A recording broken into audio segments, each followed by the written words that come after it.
सय्यिदिल मुरसलीन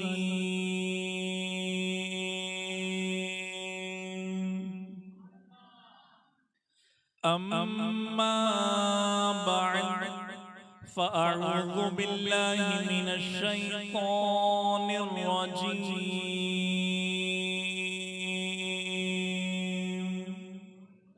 बिस्मिल्लाहिर रहमानिर रहीम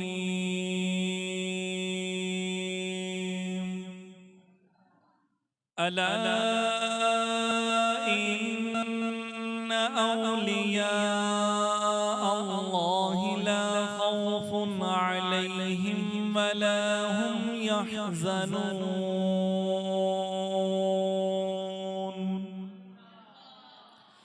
अल्लज़ीना आमनू व कानू यत्तक़ून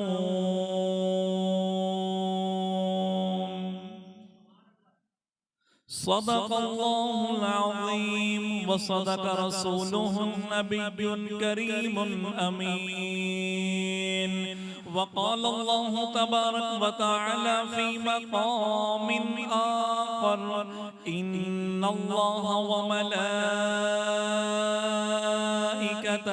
युसल्लूना अलन नबी या अय्युहल्लज़ीना आमनू सल्लू अलैहि वसल्लिमू तस्लीमा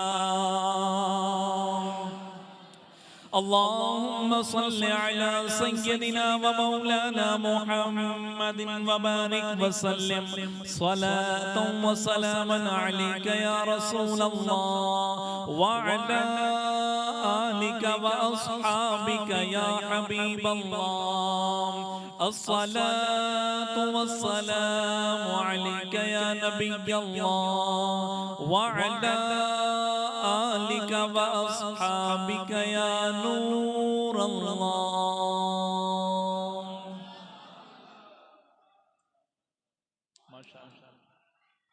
माशाअल्लाह जी, बहुत ही ज्यादा मुबारकबाद के मुस्तहिक हैं हमारे मेजबानाने महफिल।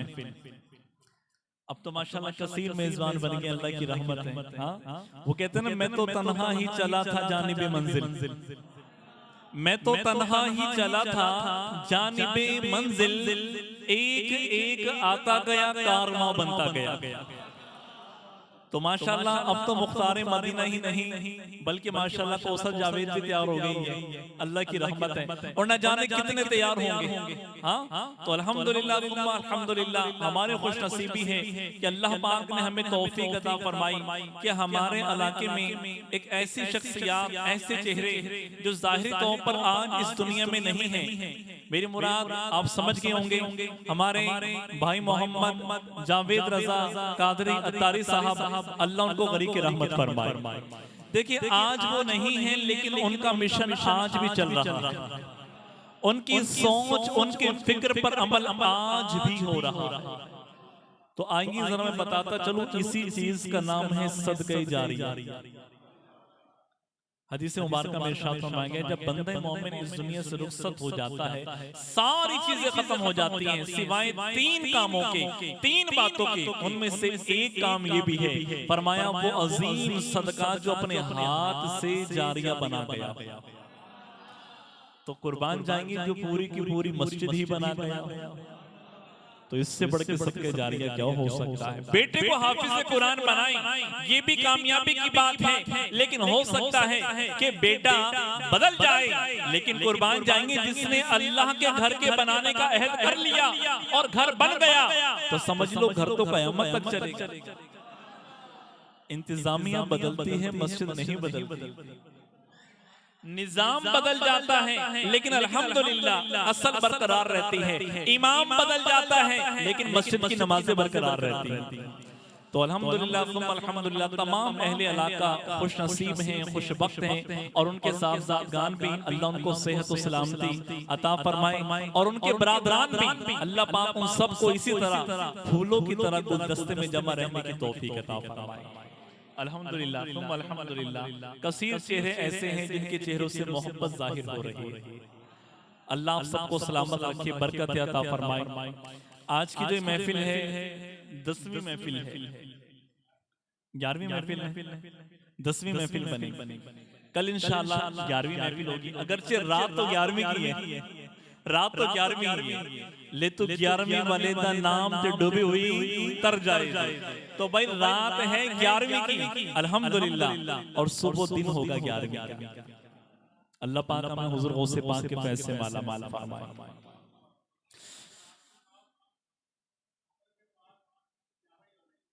आज हमने 11वीं ही बताई।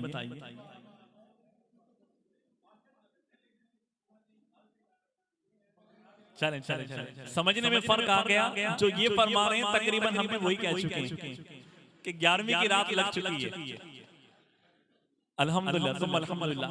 आयत मुबारका मैंने आपके सामने तिलावत की। अल्लाह पाक ने कुरान मजीद फुरकान हमीद में एक खास लफ्ज इस्तेमाल किया, वो लफ्ज है वली। वली का नाम अल्लाह ने कुरान में इस्तेमाल फरमाया, वली का नाम अल्लाह ने कुरान में बयान फरमाया। लफ्ज वली का जिक्र अल्लाह ने अपने कुरान में फरमाया।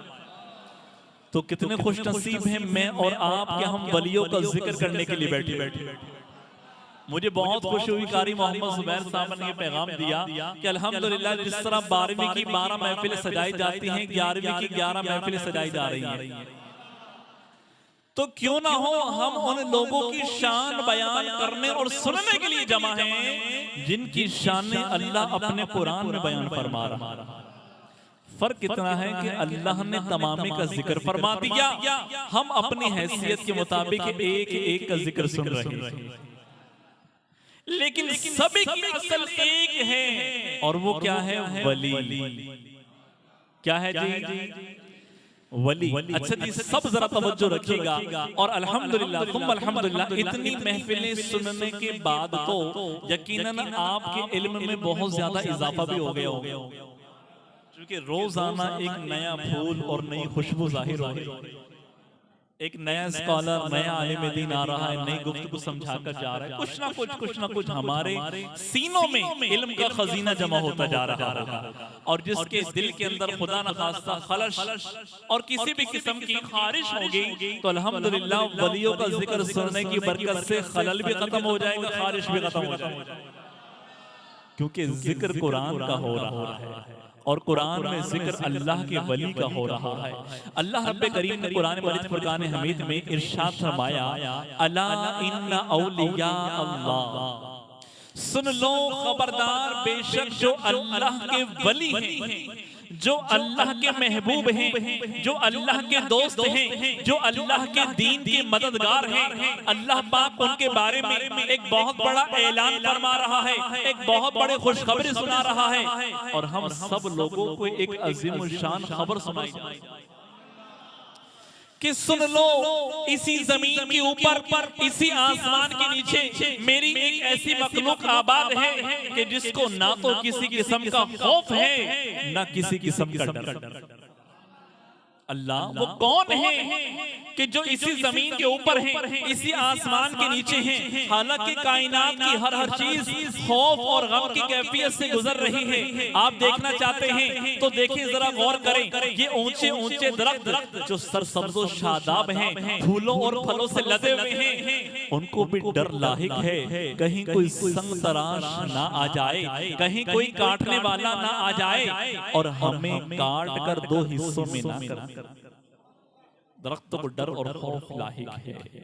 ये ऊंचे ऊंचे पहाड़ जो बहुत बुलंदी दिखाई दिया करते हैं और पहाड़ पर पहुंच जाने के बाद पूरी रूए जमीन का मंजर देखा जाता है, फरमाया ये ऊंचे ऊंचे पहाड़ भी खौफज़दा हैं, कहीं कोई संग तराश आकर हमारे दामन को चीर न डाले।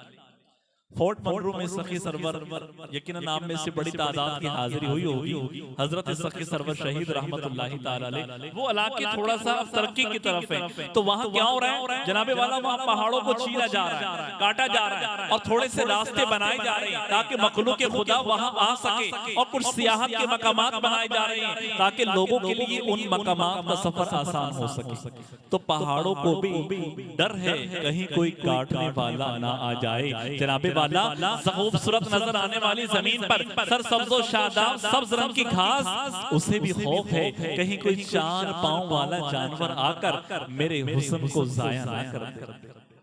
आपको पता है गवर्नमेंट की तरफ से जो हमारे बड़े बड़े स्टेडियम बने हुए जगह जगह हर मकाम पर जलसे की इजाजत नहीं।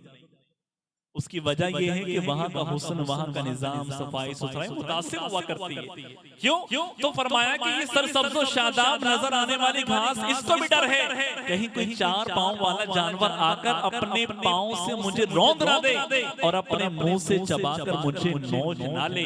कायनात की हर चीज खौफ और गम की कैफियत में है जनाबे वाला। किसी को डर है मेरा मकान किराए का है और मकान खाली कराया जा रहा है, किसी को खौफ है साल मुकम्मल होने वाला है, किराया बढ़ा दिया जाएगा। हर शख्स शुरू जमीन का किसी न किसी खौफ और खतर की कैफियत में गुजर रहा है। किसी को पैसे की जरूरत है, कमेटी नहीं खुल पा रही, किसी के साथ कोई मामला, किसी के साथ कोई मामला, हर एक किसी न किसी पोजीशन खास से परेशान नजर आ रहा है। लेकिन कुर्बान जाओ, अल्लाह ने अपने कुरान में ऐसी हस्तियों को जिक्र फरमाया जिनसे खौफ भी उठा लिया गया, गम भी उठा, जिनसे खौफ भी उठा लिया गया, गम भी उठा लिया गया। खौफ और गम में क्या फर्क है, आओ जरा मैं आपके सामने बयान करता हूँ। अल्लाह पाक ने कुरान मजीद में 2 बातों का इरशाद फरमाया। कौन कौन सी बातें? फरमाया अल्लाह इन्ना औलिया अल्लाही ला खौफुन अलैहिम, पहली चीज फरमाया उन पर कोई खौफ नहीं है, वला हुम यहज़नून, उन्हें किसी भी किस्म का खौफ और गम 2 चीजों को जिक्र किया गया जनाबे वाला। खौफ और गम 2 चीजों को जिक्र किया गया। खौफ क्या है, गम क्या है? याद रहे ज़माने 3 है, ज़माने माजी जो गुजर चुका, ज़माने हाल जिसमें मैं और आप शामिल हैं, ज़माने मुस्तकबिल जो आइंदा आने वाला है। ज़माने मुस्तकबिल में अगर कोई परेशानी लाहिक हो तो उसे खौफ कहा जाता है, उसे खौफ कहा जाता है। खुदा न खास्ता ये पैगाम आ जाए कि जनाबे वाला फुला मार्केट को गवर्नमेंट की तरफ से रोड खुला करने की वजह से मार्केट को काटा जाएगा, तो ये क्या हो गया? खौफ लाहिक हो गया कि न जाने क्या होने वाला है। हालांकि अभी हुआ नहीं, ये खौफ है मुस्तकबिल में आने वाली तकलीफ। कोई मरीज है अस्पताल में है, डॉक्टर परेशान कर दें जनाबे वाला, आपका जो पेशेंट है वो डायलिसिस की तरफ जाने के खदशात हैं।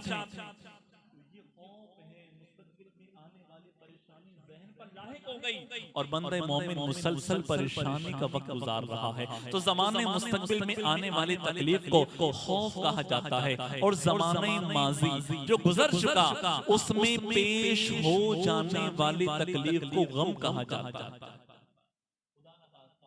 अल्लाह न करे किसी का जवान बेटा रुखसत,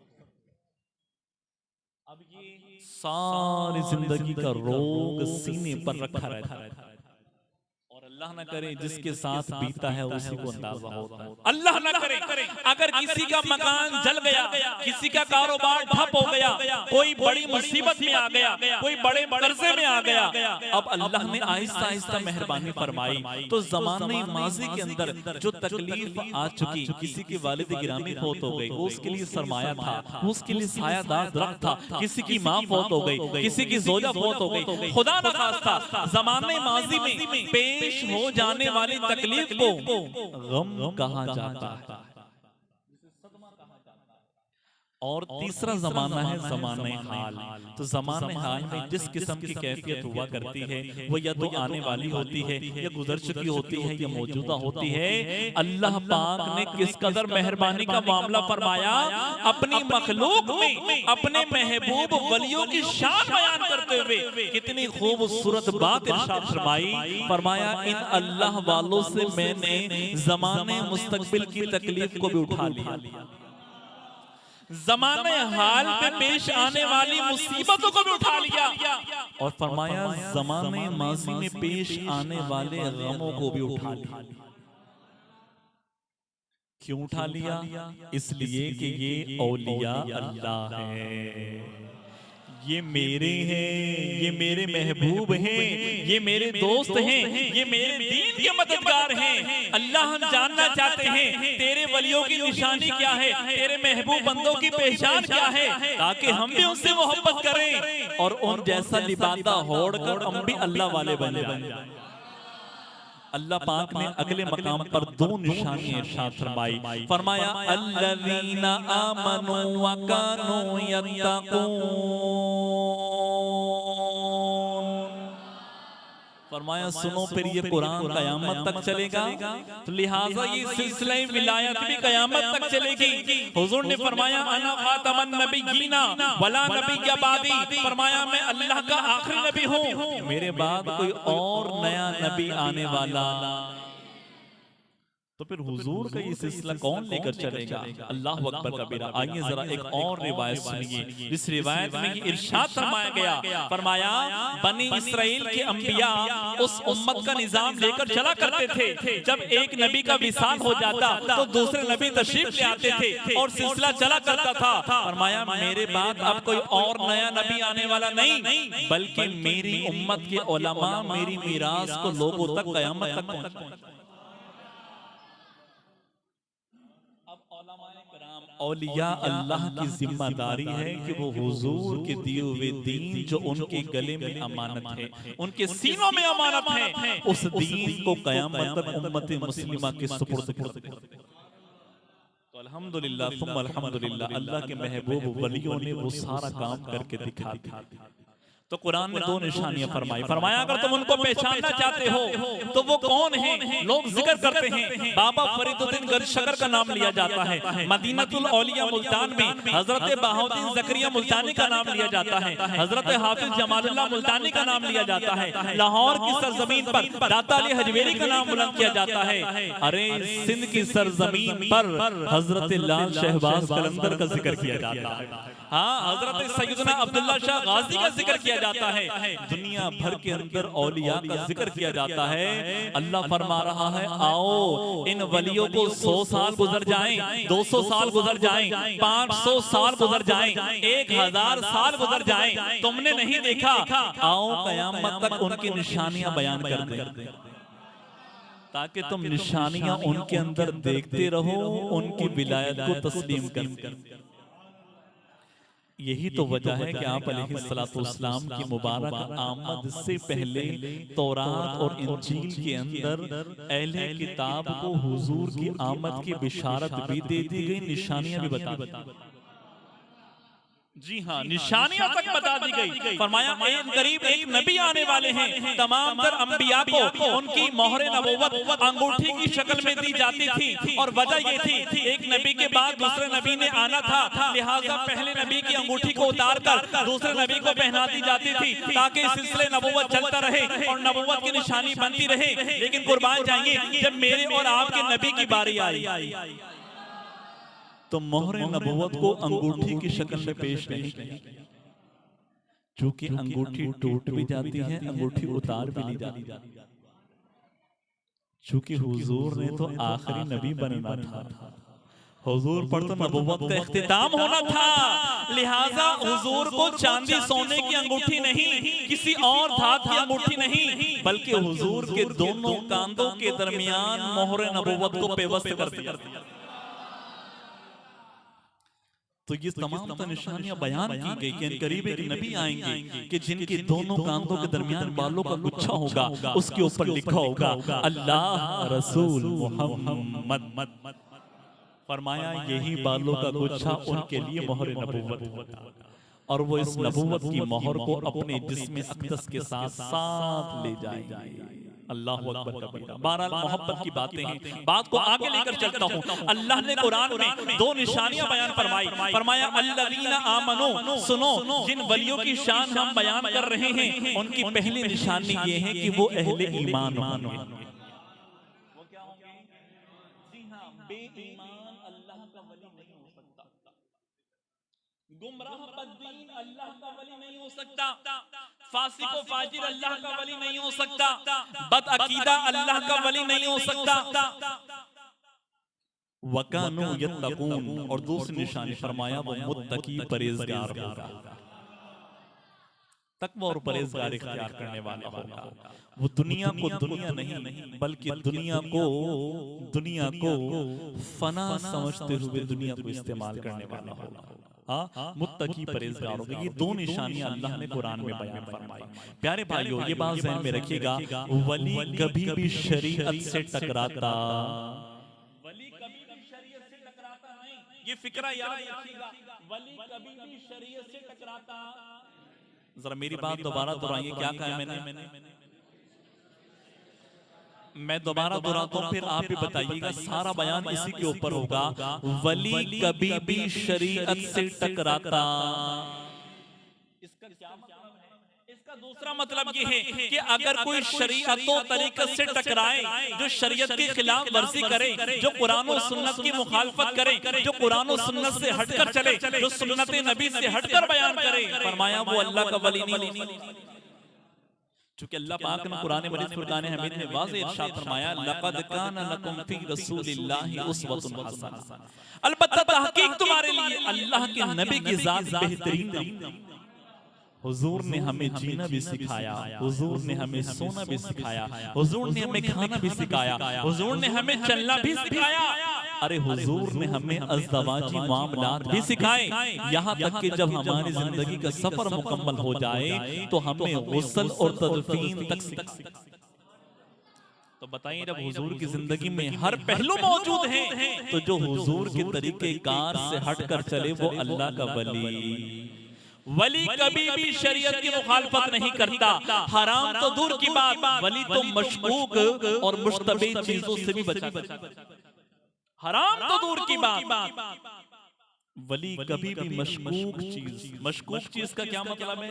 मशकूक चीज उस चीज को कहा जाता है जो खालिसतन हराम ना हो, हाँ उसके अंदर शुबा पाया जाए, उसके अंदर शुबा पाया जाता हो। मिसाल के तौर पर एक शख्स है, वो दुकान बनाकर बैठा है, कारोबार कर रहा है, लेकिन उसके पास कुछ ऐसे लोगों का आना जाना है जिनका लेन देन सही नहीं है, वो उनसे भी लेन देन रखा करता है। अब हमें वाज़े नहीं आया इसका उनसे लेन देन वाज़े हराम है या नहीं, लेकिन मामला तो मशकूक हो गया ना। अब शरीयत इस्लामिया ये कहती है कि सबके लिए जायज है, लेकिन जो मुत्तकी और परहेजगार हैं उनके लिए बचना बेहतर। इसी तरह तरह तरह की महफिलें हुआ करती हैं जहाँ खाना पीना किया जाता है, तरह तरह की शादी ब्याह हुआ करती है, तरह तरह की रैलियां हुआ करती हैं। फरमाया उन मकामात पर अगर यकीन हो जाए कि खालिसतन सूद है, खालिसतन हराम है, तो फरमाया अब बंदे मोमिन के लिए वहाँ पानी का एक घूंट पीना भी हराम है। जहाँ यकीन कामिल मौजूद हो कि खालिसतन 100% हराम कमाई है, खालिसतन 100% ये मिल्क खबीस है, इसका हलाल कारोबार नहीं। अब भले वो हाजी हो, भले नमाजी हो, उसके यहाँ खाना पीना जायज। तो ये तो वो मकाम है कि जहाँ हराम होना बिल्कुल साबित हो जाए, वाज़ेह हो जाए कि कोई कारोबार नहीं है सिवाय कब्जे के, सिवाय गुंडागर्दी के, सिवाय शराब के, सिवाय जुआ के, सिवाय भत्ताखोरी के। जहाँ ये वाज़ेह हो जाए तो समझ लो हराम वाज़ेह हो गया। अब हराम को हराम मानने में कोई गुंजाइश बाकी, लिहाजा अब वहाँ मर्द साली का खाना पीना जाए। लेकिन सवाल यह है कि जो वली है ना, वली वो हराम तो दूर की बात, वली तो मशकूक चीजों से भी बचा कर। हजरत सैयदना हारिस व हासिबी रहमतुल्लाहि ताला अलैहि के बारे में मिलता है कि अभी वालिदा के पेट में मौजूद थे। फरमाया उनकी वालिदा कहती है कि जब मैं किसी मशकूक चीज की तरफ आगे बढ़ती ना तो मेरे हाथ की उंगली फड़कना शुरू हो जाती और मुझे डर लाहिक होता कि हो ना हो आज ये अल्लाह की ममनुआ हराम चीज की तरफ तू जा रही है। हजरत बायजीद बिस्तामी रहमतुल्लाहि ताला अलैहि के बारे में मिलता है कि जब आप अपनी वालिदा के पेट में थे तो वालिदा मोहतरमा खुद कहती है ये बच्चा अल्लाह का वली था, तभी तो मैं किसी मशकूक चीज की तरफ जाती ना तो वो चीज खून और पीप के अंदर तब्दील हो जाती। बता दिया जाता है इस तरीके से वो उस मशकूक और मुश्तबह चीजों से बच जाया करते हैं। मोहतरम इस्लामी भाइयों, जो जिस कदर मुत्तकी होता है, जिस कदर परहेजगार होता है, उसकी रूहानियत भी उस कदर बरतर हुआ करती है, उसकी इज्जत व अजमत, उसके फयूज़ व बरक़ात भी उस कदर बुलंद व बाला होते हैं। और जो मशकूक और मुश्तबह चीजों से नहीं बच पाता, तो यकीनन एक वक्त आता है वो हराम चीज में हाथ डाल बैठ। तो अल्लाह की वलियों की शान बयान हो रही है, जो अल्लाह वाले हैं, फरमाया वो मुत्तकी परहेजगार हुआ करते हैं, वो हराम तो दूर की बात मशकूक चीजों के करीब भी नहीं जाया करते। मोहतरम इस्लामी भाइयों, हजरत सैयदना उस्मान मरवंदी अल-मारूफ लाल शहबाज कलंदर रहमतुल्लाहि ताला अलैह का आज की इस महफिल में जिक्र खैर हमने करना है। आइए जरा हजरत की कुछ सीरत का बयान सुनते हैं। हजरत लाल शहबाज कलंदर रहमतुल्लाहि ताला अलैह का असल नाम मोहम्मद उस्मान था। मुसलमानों के तीसरे खलीफा हजरत उस्मान ज़ुन्नुरैन के मुबारक नाम पर आपका नाम लाल शहबाज कलंदर, ये आपका नाम नहीं है बल्कि आपके अलकाबात व सिफात हैं। असल नाम उस्मान था और आज़रबाईजान के कस्बा मरवंद में आपकी विलादत हुई। यूं आपको मरवंदी भी कहा जाता है। जिस तरह आला हजरत इमाम अहमद रजा खान इंडिया के इलाका बरेली में रहने वाले थे, लिहाजा उनको अहमद रजा बरेली भी कह दिया। तो फिर जो थे आला हजरत के मानने वाले, उनको भी कह दिया गया बरेली। तो किसी को कुछ मुबारक, किसी को कुछ मुबारक। मैं और आप खुश नसीब हैं, हमें आला हजरत का दामन मुबारक। तो हम बरेलवी कहने से चिढ़ते नहीं, अरे हम तो फख्र महसूस करते हैं कि हमारी निस्बत बरेली के ताजदार अहमद रजा के साथ। अल्हम्दुलिल्लाह तुम अल्हम्दुलिल्लाह। तो बात क्या हो रही थी, मरवंद के रहने वाले थे, यूं आपको उस्मान मरवंदी कहा गया। और हजरत सैयदना लाल शहबाज कलंदर रहमतुल्लाहि ताला अलैह की जो मुबारक विलादत है, ये 538 सने हिजरी में हुई। और अल्लाह पाक ने आपको उन बुजुर्गों में शामिल फरमाया जिनको तवील उम्र अता की गई। कितनी उम्र थी हजरत लाल शहबाज कलंदर की? अल्लाह अकबर कबीरा। बता दूं आपको, आप हैरान होंगे। ये इतने बरगजीदा अल्लाह के वली गुजरे हैं, इतने नेकोकार अल्लाह के वली गुजरे हैं, इतने साले मोमिन गुजरे हैं कि अल्लाह पाक ने कमोबेश 135 साल उम्र अता।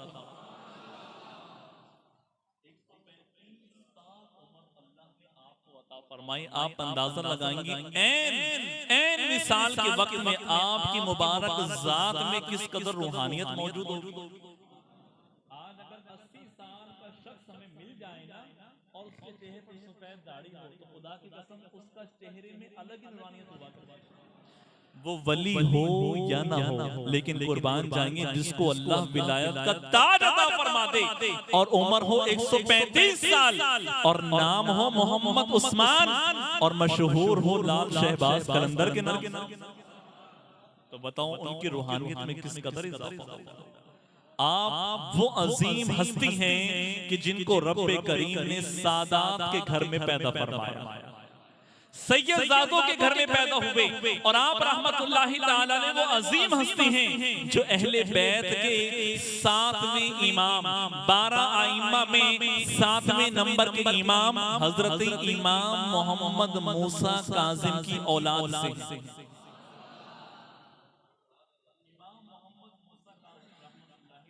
की औलाद से हैं। और अल्लाह पाक ने आपको 13 वास्तों से हजरत इमाम मोहम्मद मूसा काजिम से मिला।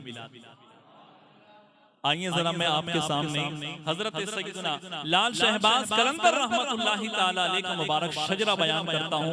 बिस्मिल्लाहिर्रहमानिर्रहीम। सैयद उस्मान मरवंदी बिन सैयद कबीरुद्दीन बिन सैयद शमसुद्दीन बिन सैयद नूर शाह बिन सैयद महमूद शाह बिन सैयद अहमद शाह बिन सैयद हादी बिन सैयद महदी बिन सैयद मुंतखब बिन सैयद गालिब बिन सैयद मंसूर बिन सैयद इस्माइल बिन सैयदना इमाम मोहम्मद बिन सैयदना इमाम जाफर सादिक बिन सैयदना इमाम मोहम्मद मूसा काज़िम।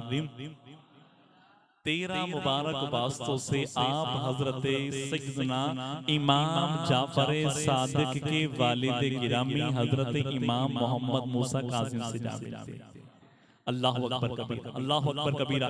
ये वो अजीम सैयद हैं जो सादात के घर में पैदा हुए और अब्बा जान किबला के बारे में मिलता है सैयद कबीरुद्दीन इंतहा दर्जे के नफीस आलिम दीन थे, मुत्तकी परहेजगार सहले ईमानदार आदमी, सूफियाना तबीयत के मालिक थे और सुन्नते नबी को अपना ओढ़ना बिछोना बनाया हुआ था।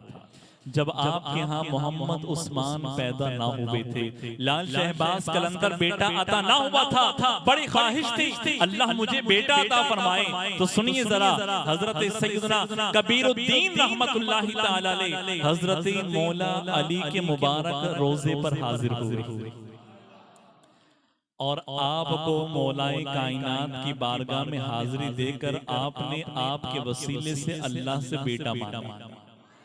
तो आपको इशारा मिला कि अनकरीब अल्लाह तुम्हें बेटा था फरमाएगा। तुमने मदीने के अंदर जाकर खलीफा सुविम हजरत उस्मान गनी के नाम पर उनका नाम रखना। उस्मान मरवंती आपका नाम है। सुनिए जरा, ये फैसले कहां से हो रहे हैं, ये नाम कहां से अता किया जा रहा है, ये कहीं और से नहीं, खलीफा चहारुम हुजूर अलैहिस्सलाम के दामाद मौलाए कायनात हजरत मौला अली की तरफ से अता किया गया। फरमाया कि तुम उनका नाम उस्मान के नाम पर रखना और जब बेटे की उम्र 384 दिन हो जाए तो मेरे बाबा जान हजरत मोहम्मद मुस्तफा के रोजे पर हाजिरी देना और हुजूर का शुक्रिया अदा करना। फिर क्या हुआ? फरमाते हैं अल्लाह पाक ने मुझे उसी साल एक बेटा अता फरमाया जिसका नाम मैंने उस्मान गनी के नाम पर उस्मान रखा। और खूब 384 दिन गुजर जाने के बाद 1 साल का कुछ हिस्सा और ज्यादा जब मुकम्मल हो गया तो मैं हजरत अली के मुबारक ख्वाब में आने वाले इस फरमान पर अमल करते हुए हुजूर की बारगाह में हाजिर हो गया। वालिद मोहतरमा भी कम नहीं थी। अल्लाह अकबर कबीरा। वालिद माजिदा के मुतालिक मिलता है कि हाकिमे मरवंद सैयद सुल्तान शाह की साहबजादी थी, इंतहाई मुत्तकी परहेजगार थी और हजरत सैयदतुना राबिया बसरिया की कनीज थी। आप अंदाजा तो लगाएंगे कितनी अजीम शान हस्तियों का जिक्र हो रहा है। हजरत राबिया बसरिया आम हस्ती नहीं है, फरमाया उनकी कनीजों में शामिल थी, उनकी खादमाओं में शामिल थी। रब्बे करीम ने दोनों की बरकत से अजीम बेटा अता फरमाया। अल्लाह अकबर कबीरा, अल्लाह अकबर कबीरा। मैं बताना ये चाहूंगा कि हजरत लाल शहबाज कलंदर रहमतुल्लाहि ताला अलैह ये वो अजीम हस्तियों में शामिल हैं कि जिनको रब्बे करीम ने ये शर्फ अता फरमाया कि आपने बैअत और खिलाफत को जो सिलसिला किया वो हजरत सैयदना इमाम मोहम्मद मूसा काज़िम के एक शागिर्द हजरत सैयदना इब्राहीम कादरी से हासिल किया। उन्हीं के हाथ पर बैयत की, उनसे खिलाफत हासिल की और अल्हम्दुलिल्लाह दीन इस्लाम की तरवीज और इरशाद के लिए फिर आपने दुनिया भर का सफर शुरू कर दिया। आप ये सुनकर बड़े हैरान होंगे, हजरत लाल शहबाज कलंदर रहमतुल्लाहि ताला अलैह मुल्तान में भी तशरीफ लाए, मुल्तान में भी तशरीफ लाए हैं। जी हाँ, जी हाँ, आप सुनकर हैरान होंगे, हजरत सैयदना बहाउद्दीन ज़करिया मुल्तानी से भी मुलाकात की है। रोजे पर हाजिरी नहीं दी, फेस टू फेस मुलाकात की। बाबा फरीदुद्दीन गंजशकर रहमतुल्लाहि ताला अलैह जो पाक पतन की सरजमीन पर आराम फरमा है, हजरत बाबा फरीदुद्दीन के साथ भी मुलाकात फरमाई। और मखदूम जहानिया हजरत सैयदना जलालुद्दीन बुखारी रहमतुल्लाहि ताला अलैह जो जहानिया की सरजमीन पर आराम फरमा है, उनसे भी मुलाकात कर। तो गोया कि जिनसे मुलाकातों का सिलसिला फेस टू फेस हुआ तो उनके बारे में कहा जाता है कि ये आपके हम असर थे। हम असर का मतलब क्या है? हम जमाना थे, आपने इनसे मुलाकातें की हैं, इनके साथ राह खुदा में सफर किए हैं, और जिन हस्तियों की मुबारक मजार पर आपने हाजिरी दी, आइए जरा सुनिए उन हस्तियों में कौन कौन शामिल है। फरमाया हजरत सैयदना लाल शहबाज कलंदर रहमतुल्लाहि ताला अलैह बगदाद मोहल्ला में हुजूर गौसे पाक के रोजे पर हाजिर हुए। रहमतुल्लाहि ताला अलैह का मुबारक विसाल पहले है, उम्र में बड़े हैं, और इक्तिसाब फैज़ हासिल करने के लिए हजरत लाल शहबाज कलंदर रहमतुल्लाहि ताला अलैह बगदाद मोहल्ला भी गए थे। और बगदाद मोहल्ला में आपने बाकायदा मुराकबा किया, और 40 दिन का चिल्ला फैज़ हासिल कर कर फिर आपको इशारा मिला कि मदीने पाक चले जाओ। बगदाद मोहल्ला से इशारा मिला कि मदीने पाक चले जाओ। अल्लाह अकबर। फिर आपने दोबारा हाजिरी दी, उम्रे का शर्फ हासिल किया, और उम्रे के फैज़ से बाज़ावाल होने के बाद फिर आप मरकज़ुल औलिया लाहौर दाता साहब हाजिर हुए। ख्वाजा गरीब नवाज ने क्या कहा? गंज बख्शे फैज़ आलम मज़हरे नूरे खुदा, गंज बख्शे फैज़ आलम मज़हरे नूरे खुदा, ना की सारा पीर कामिल कामिला रहनुमा, ना की सारा पीर कामिल कामिला रहनुमा। ये औलियाए किराम की निस्बतें हैं जो आज भी दाता अली हजवेरी की मुबारक रोज़े अनवर के ऐन ऊपर लकड़ी के चबूतरा, लकड़ी के छप्पर के ऊपर जो है आज भी वो शेर तहरीर है।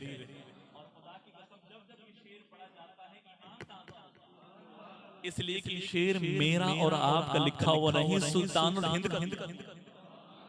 अजमेर शरीफ के मालिक लाहौर की सरजमीन पर आए और दाता साहब की शान बयान करें। आप अंदाजा तो लगाएंगे इसका एक मतलब ये भी हुआ कि वली वली को जानता है, वली वली को पहचानता है। इसलिए तो फरमाया निगाहे वली में वो तासीर देखी, निगाहे वली में वो तासीर देखी, अरे बदलती हजारों की तकदीर। याद रहे हजरत लाल शहबाज कलंदर रहमतुल्लाहि ताला अलैह कसीर बुजुर्गाने दीन के रोजे पर हाजिर हुए इक्तिसाब फैज़ हासिल करने के लिए। लेकिन जब फैज़ हासिल कर लिया तो आओ जरा सुनो, सिंध की सरजमीन पर जब आपको इशारा हुआ कि तुम इस सरजमीन से अब कहीं नहीं जा सकते बल्कि यही तुम्हारी आखिरी आरामगाह होगी, तो हजरत सैयदना उस्मान मरवंदी अलमारूफ लाल शहबाज कलंदर रहमतुल्लाहि ताला अलैह ने दीन की तबलीग शुरू फरमा दी। दुनिया भर में आपने दीन की दावत पेश की। आपके बारे में मिलता है कि जब इस मकाम पर सिंध में आप तशरीफ लाए जहां सेवन में आपका रोज़ा अनवर मौजूद है, फरमाया इस सरजमीन में मुसलसल कुफ्र और शिर्क जारी था। इस कदर कुफ्र और शिर्क जारी था कि इस्लाम के नूर से मुसलमान होने के बावजूद भी लोग महरूम थे। मुसलमान होने के बावजूद भी इस्लाम के नूर से महरूम थे, और जिन मकामात पर मुसलमान बस्तियां मौजूद थी, फरमाया वो गुमराही के इस कदर दर्जे पर फाइज थी कि वहां कत्लो गारत के साथ साथ ज़िना आम था।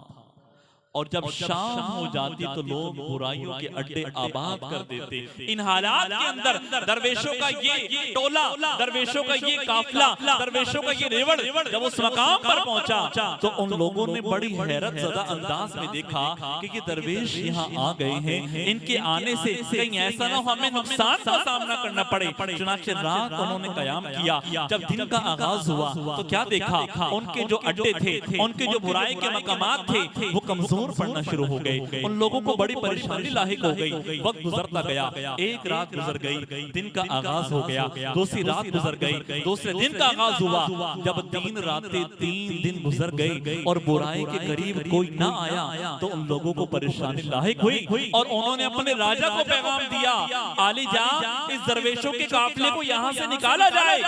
इनके आने का असर ये हो रहा है कि कोई बुराई के करीब नहीं, और कहीं ऐसा ना हो कि ये दरवेशों का काफिला अगर सिंध की जमीन पर मुसलसल मौजूद रहा तो कहीं हम खाने पीने से महरूम ना हो जाए। इन हालात के अंदर जब राजा को खबर मिली और उसकी सल्तनत को नुकसान नजर आया तो उन्होंने पैगाम दिया कि राजाओं सब मिलकर जमा हो जाओ और दरवेशों के इस रेवड़ को चुन चुन कर पकड़कर सिंध से निकाल लीजिए। फिर कहने वाले ने क्या कहा, और कहने दीजिए फानूस बन के जिसकी हिफाजत करे हवा, फानूस बन के जिसकी हिफाजत करे हवा, अरे वो शम्मा क्या बुझे जिसे रोशन। तुम दिए बादे मुखालिफ से न घबरा है उकाब, तुम दिए बादे मुखालिफ से न घबरा है उकाब, अरे ये तो चलता है तुझे ऊंचा उड़ाने के लिए। तो गोया कि हजरत लाल शहबाज कलंदर ने यूं कहा होगा, मैं झुका नहीं, मैं बिका नहीं, कहीं छुप छुपा के खड़ा नहीं, मैं झुका नहीं, मैं बिका नहीं, कहीं छुप छुपा के खड़ा नहीं, जो डटी हुई है महज पर मुझे उन सफों में तलाश।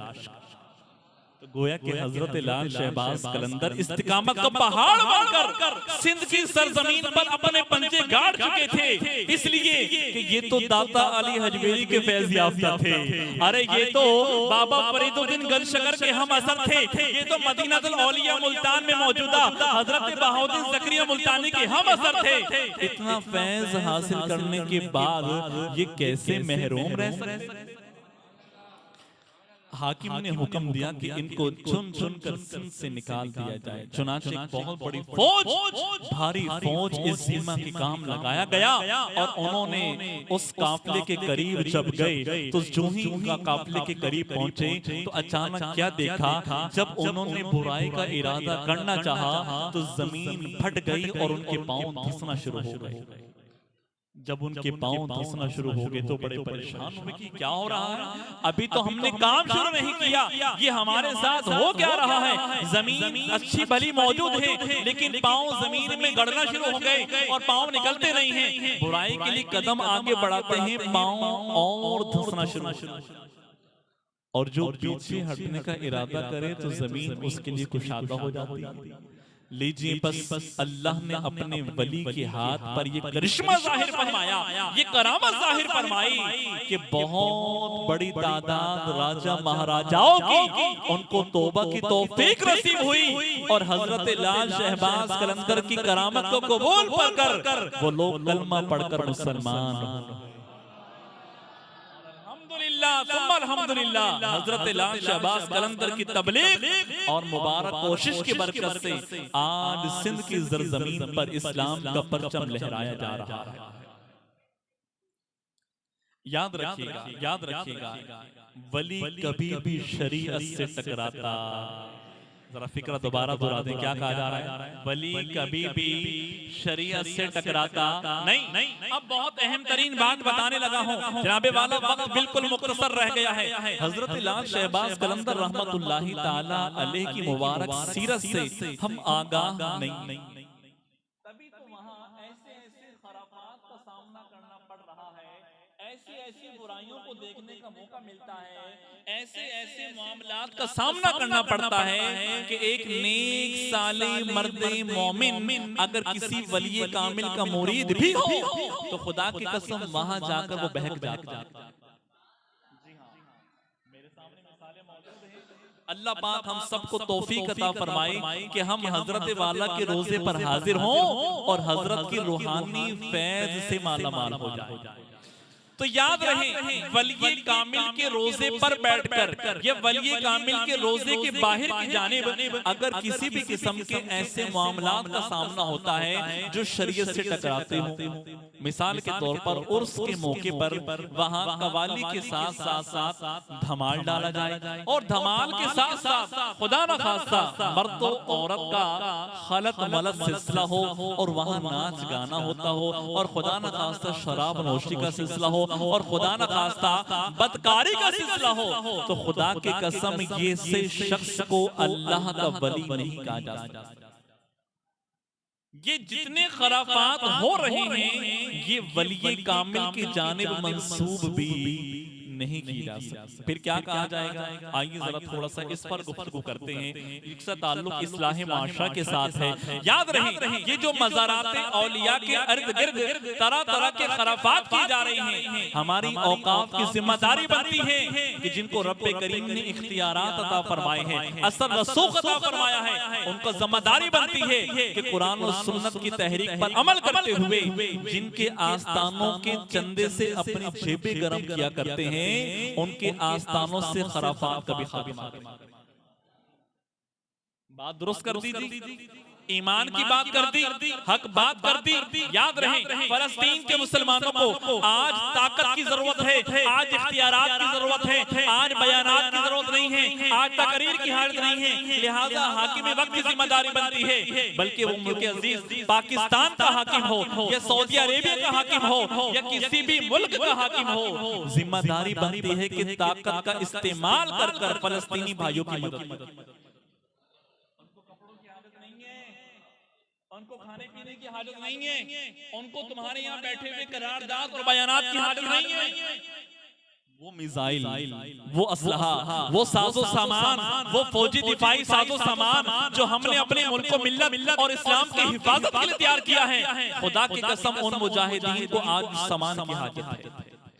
जब दीन पर वक्त आ जाए ताकत का, तो खुदा की कसम सिवाय ताकत के और कुछ भी नहीं किया जा सकता। प्यारे नबी की मुबारक 63 साल की जिंदगी उठाकर देख लो, 40 साल का दौर सिलसिला वो ऐलान नबुव्वत से पहले का था, और 23 साल का अरसा ऐलान नबुव्वत के बाद का है। हुजूर का वो 23 साल का अरसा 10 साल मदीने में गुजरता है, 13 साल मक्के में गुजरता है। जब जंग की बारी आई तो हुजूर पीछे नहीं हटे।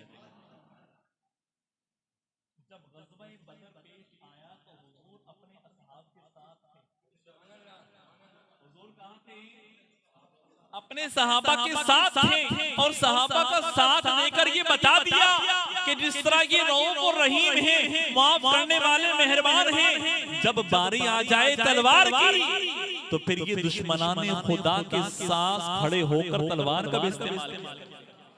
तो आज फलस्तीनी मुसलमान भाइयों की इमदाद यूं हो सकती है कि गैरतमंद मुसलमान मुल्कों की जिम्मेदारी बनती है कि अपने उन मुसलमान भाइयों के दीन की हिफाजत करें, उनकी जानों की हिफाजत करे, उनके मालों की हिफाजत करे, उनकी अमानतों की हिफाजत करे, इसलिए कि आज उनको इख्तियारात की जरूरत है, आज ताकत की जरूरत है। और मैं एक और बात कहना चाहूंगा, ये पावरफुल मुल्क अगर सिर्फ और सिर्फ आवाज ही उठा दे तो खुदा की कसम कुरान का फैसला है, ऐ ईमान वालों, ये यहूद और नसारा तुम्हारे दोस्त नहीं हो सकते, और ये यहूद और नसारा इस कदर कमजोर बुज़दिल है कि खुदा की कसम एक ग़ज़वा के मौके पर हुजूर के सहाबा हुजूर की सुन्नत पर अमल करते हुए अगर मिसवाक से दांत को साफ कर रहे हो तो इनकी बुज़दिली का आलम ये है कि इनको डर लगता है कहीं आज मुसलमान हमें कच्चा न। इस कदर बुज़दिल कौम के हाथों आज मुसलमान पैकरे किरदार के साथ अपनी जानें दे रहे हैं। खुदा की कसम बुज़दिल कौम को अगर हाकिम वक्त आवाज ही क्यों ना उठा दे, दुश्मन का पजामा पीला हो जाएगा। मैं बात दुरुस्त कर रहा हूं आपके सामने? अल्लाह अकबर, या रसूल अल्लाह, हक जारी, या अली, या गौसे आज़म, जिंदाबाद जिंदा। अल्लाह आपको सलामत रखे, इज्जत अता फरमाए जी, बरकत अता फरमाए। तो मैं ये कुछ दिल के जज्बात से जो दौरान बयान शामिल कर चुका। मोहतरम साईं भाइयों, आज उन मुसलमान भाइयों को हमारी दुआओं की हाजत है, चूंकि हम कुछ भी नहीं कर सकते। खुदा की कसम नेट उठाकर देख ले, मीडिया उठाकर देख ले, ऐसे ऐसे मंजर सामने आते हैं कि जो आंखों से देखे नहीं जा सकते। भजन अभी परसों मुझे जाना हुआ, अपना निश्तर जो है थोड़ा सा और आगे चले तो राइट हैंड पर एक निश्तर ही का एरिया मौजूद है जहाँ जली हुई बॉडियां जाती हैं, गालिबा जले हुए मरीज हैं। अल्लाह की पनाह, ऐसा चेहरा मैंने एक मुसलमान भाई का देखा कि जो देखने के काबिल नहीं। अब आप बताएं, जला हुआ चेहरा है, ये नहीं देखा जाता, तो खुदा न खास्ता जिस चेहरे पर खून की इस कदर खराशे मौजूद हो और जिंदगी की सांस चल रही हो, उस चेहरे को कैसे देखा जा सकता है? खुदा की कसम खून के आंसू अगर रोए ना मुसलमान तौबा कर कर तब भी कम। इस कदर यहूद व नसारा का गलबा हम पर हो चुका है कि हमारी आंख अब तक नहीं खुल रही। आपको याद है, मतलब समझाने के लिए कहना चाह रहा हूं, आज भी आउटिंग के नाम पर, रिलैक्सेशन माहौल के नाम पर हमारे मुसलमान घरों में रहने वाले नौजवान बच्चे हाफ स्कर्ट हाफ पजामे पहनकर बाजारों में घूमते हैं। कभी कोल्ड ड्रिंक पी जा रही है, कभी पावर शेक पिया जा रहा है, कभी पिज़्ज़े पराठे खाए जा रहे हैं, टांग पर टांग रखी हुई है, सारी की सारी बॉडी नंगी नजर आ रही है। ये क्या है? ये कल्चर है यहूद नसारा का, मगरिबी तहजीब है। मुसलमान अपना हेयर स्टाइल मुसलमानों वाला छोड़कर मगरिबी तहजीब का दिलदादा बन गया। मुसलमान ने अपने कल्चर को मॉम डैड के नाम पर मगरिबी तहजीब को इख्तियार कर लिया है। बदकिस्मती, या तो किसी ने क्रिकेटर को अपना आइडियल बना लिया या किसी ने सिंगर को अपना आइडियल बना लिया और उसके मुताबिक जिंदगी गुजार रहे हैं। ऐसा है या नहीं है? ऐसा है। तो प्यारे भाइयों, कुरान ने तो ऐलान कर दिया, ऐ ईमान वालों, ये यहूद व नसारा तुम्हारे दोस्त। तो प्यारे भाइयों, जब ये दोस्त हो ही नहीं सकते तो बताओ फिर उनकी तरफ से मिलने वाला निसाब, उनकी तरफ से मिलने वाला कल्चर, उनकी तरफ से मिलने वाला रहन सहन, उनकी तरफ से मिलने वाला लिबास, उनकी तरफ से मिलने वाले खाने पीने के वो टोटके वो हमारे हक में कैसे अच्छे। बात मौजू से आगे निकल गई, लेकिन चूंकि एक तड़प का पैगाम था, आज मुसलमानों ने 2023 के मौके पर अपनी आंखों से देख लिया ना कि नाजायज तरीके से किस कदर हमारे फलस्तीनी मुसलमान भाइयों पर जुल्म के पहाड़ तोड़े जा रहे हैं। लिहाजा ए गैरतमंद मुसलमान, आज मौका है अपनी आंख को खोल ले। किसी कहने वाले ने क्या कहा, लंदनों पेरिस के सपने छोड़, लंदनों पेरिस के सपने छोड़ दे, बस नबी से अपना रिश्ता जोड़ दे। तो हुजूर की मुबारक सुन्नतों को इख्तियार करें, हुजूर के मुबारक चेहरे जैसा चेहरा अपनाएं। खुदा की कसम, हुजूर की तरफ से मिलने वाले इस तोहफे को शेव करवाकर जमीन और नाली पर ना बहाया जाए। हुजूर की मुबारक अदा को अदा करते हुए सुन्नत के मुताबिक लिबास इस्तेमाल किया जाए, नमाजों की पाबंदी की जाए, कुरान मजीद फुरकान हमीद की तिलावत की जाए, अहादीस तय्यबा से मोहब्बत की जाए। खुदा की कसम, हमारा जीना भी अच्छा हो जाएगा, हमारा मरना भी अच्छा हो जाएगा, हमारी दुनिया भी बेहतर हो जाएगी, हमारी आखिरत भी अच्छी हो जाएगी। मारूज़ात कुछ ये करनी थी कि कवाली के नाम पर फिर धमाल डाला जाता है, फिर धमाल के नाम पर किसी को वजद आ जाया करता है, फिर वजद के नाम पर खुदा न खास्ता औरतों और मर्दों का इख्तिलात पाया जाता है, फिर कई मकामात पर शराब नोशी की जाती है, फिर कई मकामात पर गुनाहों का सिलसिला होता है। खुदा की कसम, ये दीन, ऊंचा बोलो, ये दीन, ये क्या है? आओ मैं तुम्हें बताता हूं। ये गुमराही और लादीनियत, इसी चीज का नाम गुमराही है। और याद रहे, वली कभी भी हराम चीज का इस्तेमाल, यही समझाया गया ना पूरे बयान के अंदर। वली हराम तो दूर की बात, मशकूक चीजों से भी बचा करता है। तो बताओ, हजरत लाल शहबाज कलंदर के नाम पर अगर कोई नारा लगाए, दमादम मस्त कलंदर, हाँ बातें तो करे मस्त कलंदर वाली, और उससे मस्त कलंदर की पहचान भी ना। आप जानते हैं मस्त कलंदर का मतलब क्या है? दमादम मस्त का मतलब क्या है? कलंदर का मतलब क्या है? याद रहे, कलंदर सूफिया की हाइडिंग में से एक हाइडिंग का नाम है, एक टर्म्स का नाम है, एक इस्तिलाह का नाम है। जिस तरह औलिया अल्लाह में कैटेगरी हुआ करती है, यूं समझे कि जिस तरह सियासी एतबार से MNA होता है, MP होते हैं, चेयरमैन होता है, काउंसलर होता है, एक सिस्टम हुआ करता है कि वो चलता चलता किसी न किसी नॉन लीग से PTI से जा मिलता है। इसी तरह औलिया किराम की एक कैटेगरीज हुआ करती है। कलंदर उस वली को कहा जाता है जो सूफी से भी बढ़कर मकाम रखा करता है। और याद रहे, सूफिया की तादाद तो बहुत बड़ी मिलती है, लेकिन कलंदरों की तादाद नहीं। अब मैं इतना नॉलेज तो नहीं रखा करता, मैं चूंकि एक तालिबुल इल्म की हैसियत से हूँ, तो हजरत लाल शहबाज कलंदर रहमतुल्लाहि ताला अलैह को कलंदर कहने की एक वजह यह है कि आपने दुनिया और माफिया को अपनी आंखों से समझकर अपने नफ्स पर काबू पा लिया। दुनिया की तरफ से आने वाली शरारतें और उसके अंदर जो कुछ बुराइयां मौजूद हैं, अल्लाह ने आपकी मुबारक निगाहों के सामने उसको वाज़े फरमा दिया, और नफ्स की शरारतों को कंट्रोल करते हुए आपने अपने आप को दमादम मस्त बना दिया। क्या मतलब? अल्लाह की मोहब्बत में गिरफ्तार कर लिया। अब रब्बे करीम की मोहब्बत में अगर आपको खाने का हुक्म हुआ तो खाना खा लिया, वरना खाना भी नहीं खाया। ये है दमादम मस्त, अपनी जात में मस्त हो जाना। मतलब क्या है? मतलब ये है कि जब दुनिया और माफिया को पहचान लिया तो रब्बे करीम ने दुनिया और माफिया के समझने के साथ साथ इनके नफ्स पर इनको कंट्रोल दे दिया। अब हजरत लाल शहबाज कलंदर रहमतुल्लाहि ताला अलैह ख्वाहिशात नफ्स की बुनियाद पर खाना नहीं, बल्कि अल्लाह की तरफ से अगर हुक्म होता तो आप खाना खा लेते। इस पोजीशन का जो सूफी हो उसको दमादम मस्त कलंदर कहा जाता है। आप अंदाजा लगाइए कहाँ ये वजाहत और कहाँ जमाने पे पड़ने वाला गर्द गुबार कि जब ये नारा लगाया जाता है तो लोग धमाल डालते। ये नारे धमाल डालने के लिए नहीं। जिस तरह लफ्ज़ सूफी को आप समझने की कोशिश करते हैं तो कलंदर को भी समझने की कोशिश करें। ये वो अल्लाह के अजीम वली हैं जिनको रब्बे करीम ने कलंदर का मकाम अता फरमाया। लाल शहबाज क्यों कहा जाता है ये भी सुनते चलें। ये लाम अलिफ ला लाम माकुफ लाल के साथ नहीं है। उलमा ने फरमाया अगर ये वो भी हो तो याद रहे जब आप बयान फरमाया करते थे, जब आप तकरीर फरमाया करते थे तो आपके मुबारक चेहरे पर आने वाली हैबत पर इस कदर रौब तारी हुआ करता था कि मुबारक चेहरा सुर्ख पड़ जाएगा। इस वजह से आपको लाल कहा जाता है। लाम अलिफ लाम लाम माकुफ लाल। और अगर ये लाम आइन लाम हो तो याद रहे फिर ये आम लाल नहीं है बल्कि ये फिर ये गुदड़ी का लाल है। नगीना खजाना और अजीम किस्म की लकी चीज फरमाया अल्लाह पाक ने आपको वो परवाज अता फरमाई जो आम लोगों को नहीं मिलती थी बल्कि गुदड़ियों के लाल को मिला।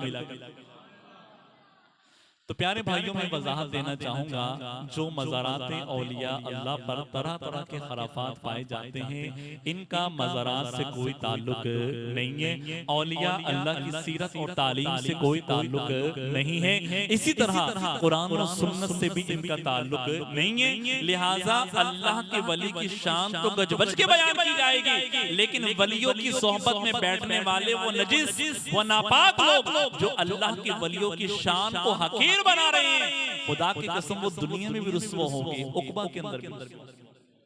लिहाजा उनका ना तो मजमे में इजाफा किया जाए ना उनके साथ बैठा जाए ना उनसे किसी किस्म की बातचीत की जाए ना उनको हाथ दिखाया जाए ना उनसे अंगूठी ली जाए ना चैन ली जाए इसलिए कि इनका शरीयत इस्लामिया से कोई ताल्लुक अल्हम्दुलिल्लाह। किस किस को समझ में आ गई ये बात?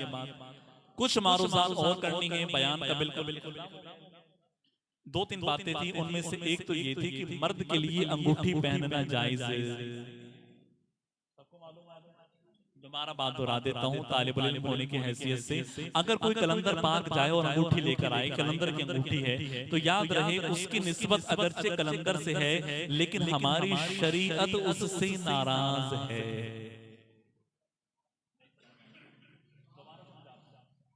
लोग समझते हैं ये निस्बत की चीज है, ये कलंदर पाक से आई है, ये चैन मेरे गले में, ये लाल शहबाज कलंदर से आई है, ये मेरे हाथ में अंगूठी लाल शहबाज कलंदर से आई है, ये मेरे पाँव में कड़ा लाल शहबाज कलंदर का है। ये निस्बत तो है लेकिन अल्लाह के रसूल की नाराजगी है।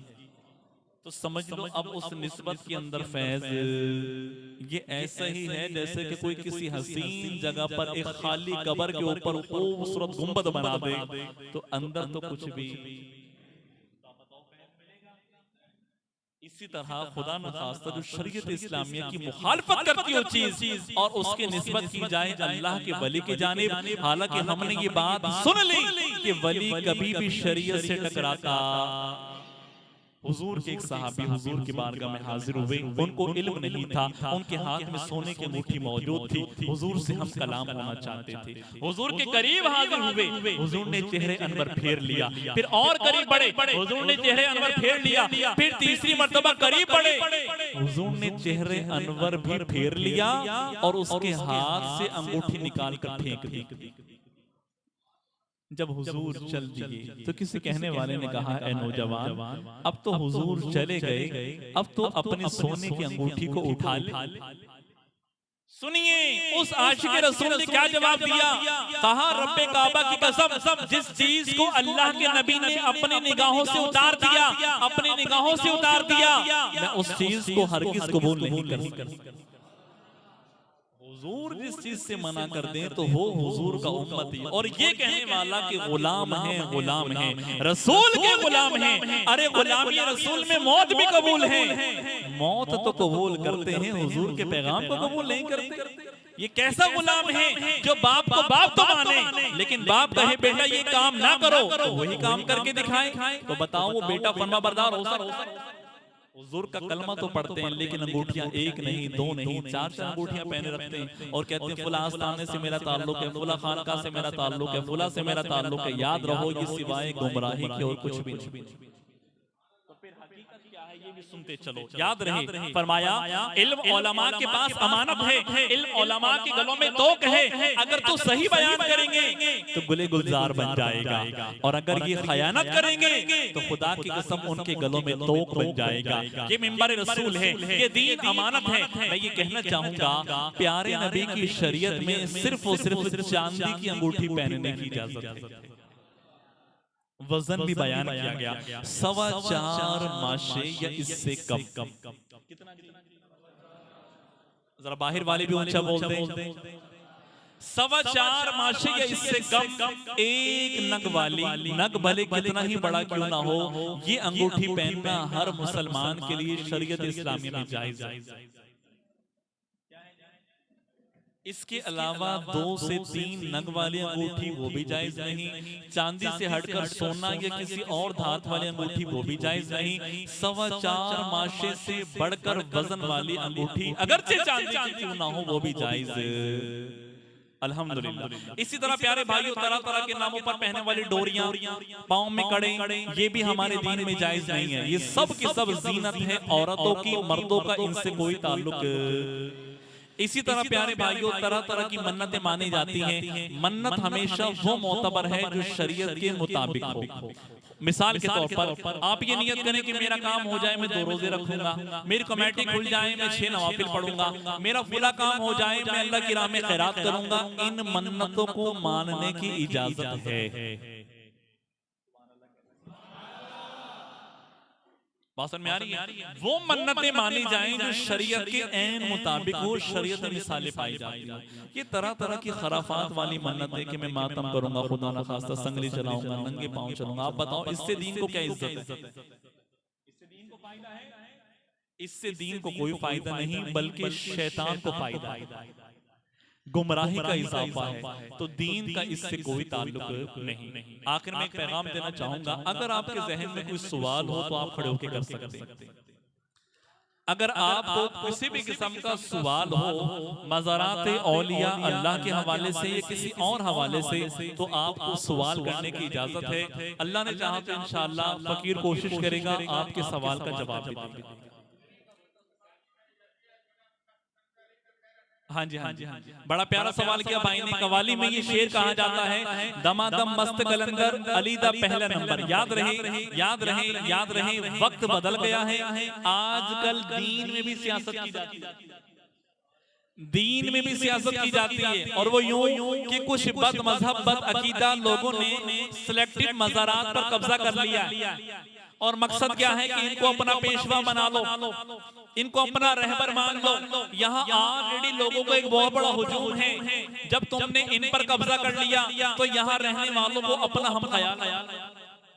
तो दर हकीकत जो भाई ने सवाल किया ये इसी बात की तरफ इशारा है कि कुछ बद अकीदा लोगों ने उस मकाम पर कब्जा कर कर अपना वक्त गुजार कर इस नज़म में एक नारे में इजाफा कर दिया ताकि खिलाफत राशिदा का इनकार पाया जा सके, मौला अली को उठाकर पहला मकाम दिया जाए और हजरत अबू बकर सिद्दीक का मर्तबा खत्म कर दिया। ये प्रोपेगेंडा है दीन के साथ, लिहाजा मुख्तलिफ किस्म के कलाम, नज़में, नारे और गाने, सॉन्ग वगैरह इसी निस्बत से तैयार किए जाते हैं। ये शैतानी ताकत का काम है, दीन से कोई ताल्लुक नहीं। अब बाकी रहा जवाब कि भाई हमारे लिए कहना कैसा है। याद रहे दमादम, मस्त कलंदर, अली दा पहला नंबर, ये दुश्मनाने खुदा ने इसलिए तैयार किया है ताकि खिलाफत राशिदा को खत्म कर कर हजरत अली को पहला खलीफा माना जाए। तो खुदा न खास्ता अगर कोई सही अकीदा सुन्नी मुसलमान इस नजरिए के तहत नारा लगाता है तो उसके लिए जायज। क्लियर हो गए? और कोई सवाल? जी जी खड़े होकर बोले।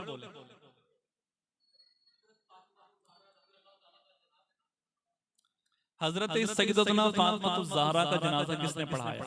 मुझे मालूम नहीं। जी जी जी जी हाँ, हजरत लाल शहबाज कलंदर रहमतुल्लाहि ताला अलैह की तस्वीरें भी दिखाई जाती हैं मार्केटों में, तरह तरह की पर बनाए हुए। हुजूर गौसे पाक के बारे में किश्ती दिखाई गई है, किश्ती में आप तशरीफ फरमाएं, इस तरह की बातें। ये सारी की सारी ख्याली तस्वीर हैं, ख्याली गुफ्तगू है, हकीकत से इसका कोई ताल्लुक नहीं। हाँ, रूहानियत की जहां तक बात है तो याद रहे रूहानियत वो चीज है कि जिसको दिल से महसूस किया जा सकता है, आंख से देखा।